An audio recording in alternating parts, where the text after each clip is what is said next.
একটি পণ্যের সর্বোচ্চ কত শতাংশ লাভ করা ইসলামের বিধান, দরদাম করে যত ইচ্ছা তত লাভ করা যাবে কিনা। আপনি দোকানদার, আপনার কোন একটা জিনিস আপনি বিক্রি করবেন 10 টাকার জিনিস, সেটাতে আপনি কি 1 টাকা লাভ করবেন না 2 টাকা লাভ করবেন নাকি 5 টাকা লাভ করবেন, এটা একান্ত আপনার এবং ক্রেতা দুজনের ব্যাপার, অধিকার। এখানে ইসলাম ইন্টারফেয়ার করে না।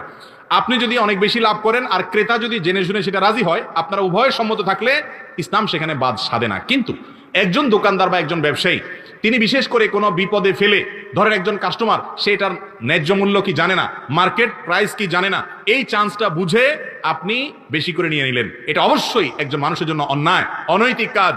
একইভাবে আপনি কোনো আইটেমের ক্রাইসিস আছে মার্কেটে, এই চান্সে আপনি বাড়ায় নিয়ে নিলেন, সেটাও অনৈতিক অন্যায়। কিন্তু শরীয়ত কোনো পার্সেন্টেজ ঠিক করে দেয় না যে এর বেশি লাভ করা যাবে না, এটা ব্যক্তির বিবেকের উপরে ছেড়ে দিয়েছে।